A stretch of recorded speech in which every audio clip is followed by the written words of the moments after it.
How to do it. Let me show you how to do it.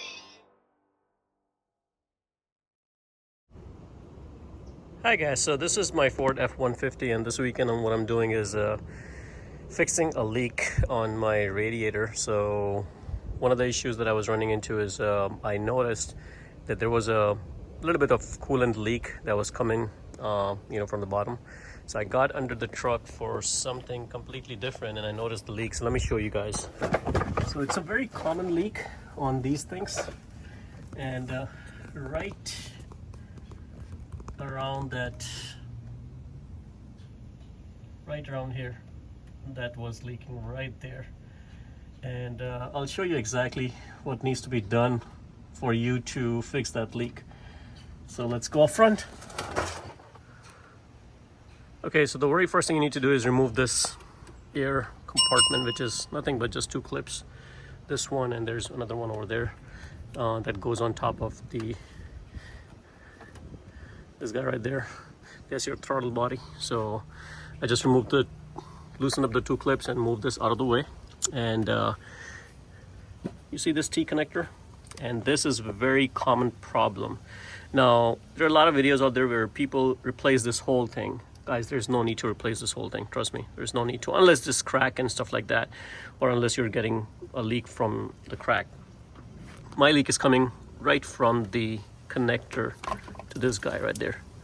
So, and what happens is there's an O-ring that is sitting right behind this white thing, and I kind of removed it, but you see that groove right there? That's where it sits in. So let me show you what exactly it looks like right now. So I remove this and see how it is all flattened out. And let me show you. So this is the new O-ring. This is the part number, and picked it up from Amazon for like $7-8. And you can see, I mean, the size is exactly the same, but how this is like round, and this is what's supposed to go inside. So if you put that in there, just take this out, seat it in there, with using the coolant as a lubricant, and put it on. Is going to stop your leak. You don't really need to go and replace this whole T connector and all that stuff. What happens is that seal is supposed to seal all around right here. So if that seal is not good, that's what's end up leaking. So in my case, that's what it is. So I'm going to go ahead and replace it, and I'll show you guys that there's no leak.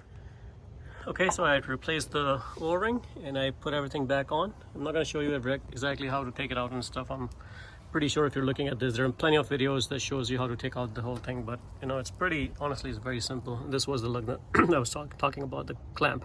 This and this, that's it. This whole thing comes up, and to replace this O-ring, there's just a clip that pops out, and then you pull it out. That's it. It's very simple. So I already replaced it. I just filled up the coolant.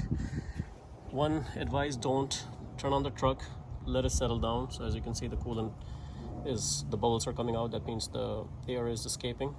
Leave this loose a little bit, this cap. So I have it a little bit loose. All the air is coming out, and when this settles down, only then you want to start your truck, because let the coolant go inside the radiator. That's what it's doing.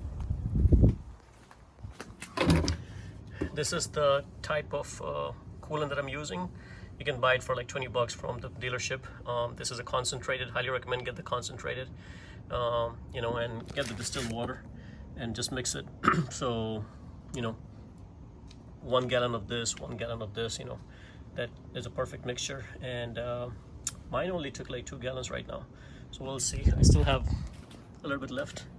So let's see how that works out. And once things settle down, that's when I'm gonna start the truck and let it heat up, so at least the thermostat opens up, because if you don't let it heat up, then the thermostat is not going to open, and then it's not going to go, all the coolant is not going to go inside. So I'm going to let it heat up, and then may have to top it off a little bit more, let it run, and then once it's all settled down, then you have to run it.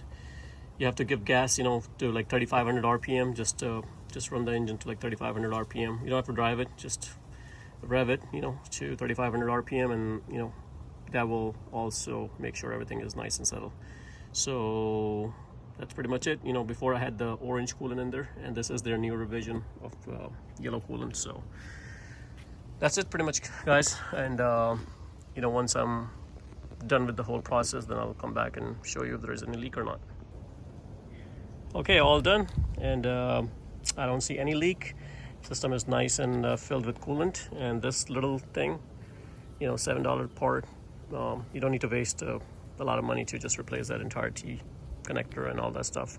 This fixed my issue. So as long as you replace this O-ring every few years, you know, I think you should be good. Or just wait for it to leak, you know. So that's it, guys. You know, this, if you own a 5.0, you know, that's something you may want to check to make sure, because that leak is very minor. So unless you're looking for it, you're not going to see it until one day when your truck heats up. So very important to just keep an eye on it. All right, and make sure when you're testing it or checking for leaks, you know, wait for it to cool down, because that part, like, you know, it only leaks, you know, when the system is stabilized and cooled down. So with it in being pressure, you might not even see that leak, you know, because everything expands and, like, you know, get pulled back, and you might have a better seal when the system is pressurized. So you may want to check it while it's pressurized and also when it's not pressurized. So that's it. That solved my issue. So hopefully you guys like the video. And guys, if you like it, please subscribe to my channel and like the video. Thank you.